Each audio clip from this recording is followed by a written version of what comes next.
একটা রিলেশনশিপের শুরুতে দেখবেন মিনিটে মিনিটে কল, মিনিটে মিনিটে SMS, কেমন আছো, কোথায় আছো, কি করছো, খাবার খেয়েছো কিনা। আপনি যখন বলবেন না খাবার খাইনি, তখন সে বলবে দেরিতে খাবার খেলে শরীর অসুস্থ করবে। এমনই এত কেয়ারিং করবে ভাই, আপনার কাছে মনে হবে আপনার লাইফে এমন কেয়ারিং আর কেউ করেনি। আবার সেই রিলেশনশিপটা যখন পুরনো হতে যাবে, কয়েক মাস কয়েক বছর কেটে যাবে, তখন দেখবেন সেই কেয়ারিংটা আর আগের জায়গায় নেই। আপনি তাকে যখন ফোন বা SMS করবেন, বলবে পরে কথা বলছি, SMS এর রিপ্লাইটা আর সাথে সাথে আসতেছে না, বলবে ব্যস্ত ছিলাম, একটা কাজ ছিল, অনেক বিজি ছিলাম।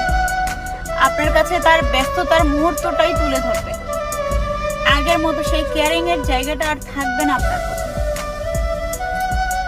যে রিলেশনশিপে আস্তে আস্তে কেয়ারিং কমতে থাকে, ভালোবাসার টান কমতে থাকে, আসলে সেটা ভালোবাসা না, সেটা আপনার জন্য সঠিক ভালোবাসা ছিল না, সঠিক ভালোবাসা না।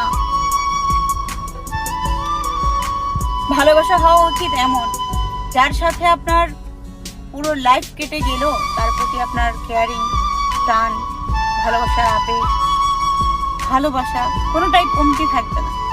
সেটাই হচ্ছে উপযুক্ত ভালোবাসা, সঠিক ভালোবাসা।